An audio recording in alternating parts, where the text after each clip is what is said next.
Hey everyone, just wanted to talk through the CJ-5 I just got done building. We'll start off in the front here and kind of talk through it and work our way back. So first off, we got the new hood. The old one was dented, also threw the star logo on there.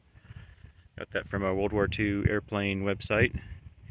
And then got new LED headlights and parking lights.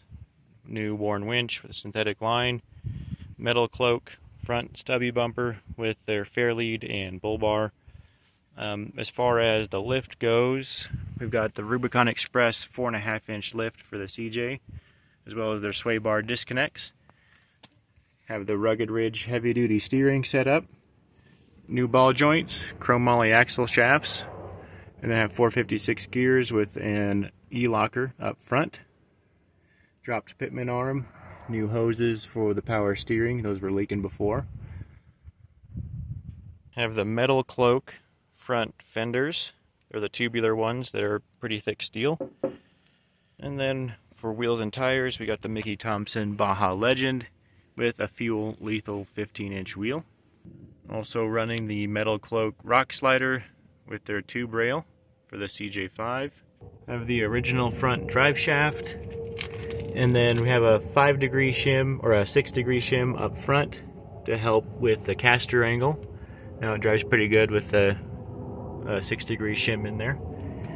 Did a transfer case drop, and that was to help with the really short drive shaft and getting the pinion angle correct. So it's a new custom drive shaft. That's a new rear output yoke to go with the SYE setup or the double cardan setup. And then we have the AMC 20 rear end. That's also got 456 gears, an Auburn locker, 10 factory single piece axle shafts, the chromoly ones. A Bora 2-inch wheel spacer. The Bora makes really good spacers. I recommend them pretty highly. Got an axle shim in there to help with the pinion angle. Get that more set correctly. No driveline vibrations. It drives pretty good. Have the metal cloak rear fender flares with their body armor. Also have their LED taillights. I couldn't use the flush mount ones because the fuel tank or the fuel cap gets in the way. We got the Rugged Ridge rear bumper for the CJ and TJ with the tire carrier.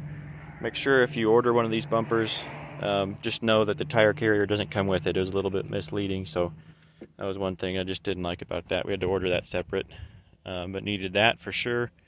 And then threw on a little gas can holder there too. Moving into the inside here, we got the Best Top Trail Max seats in the black denim, front and rear. I'm really not sure why they call it black denim. It's more of like a gray color. It does match the Jeep pretty well. And then have the Smitty built locking center console. We threw in a stereo in there. New speakers for that. Put a speaker actually in the center console as well, just to give it a little bit more sound. PRP wheel.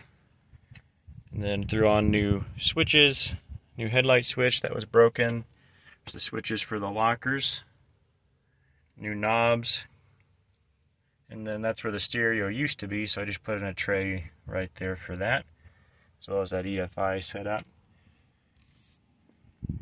New mirrors, new windshield, Best Top bikini top, that's new.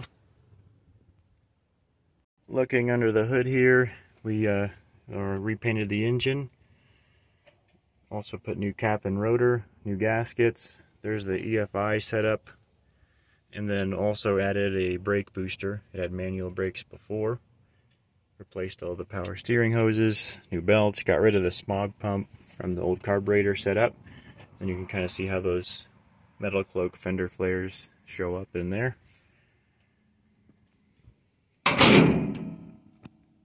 Yeah, overall really good Jeep. It came out great.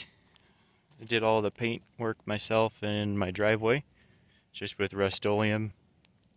And then ended up wet sanding it and getting it to where the surface was really kind of like a matte finish-ish, but it's smooth. But yeah, it's a real nice looking little Jeep.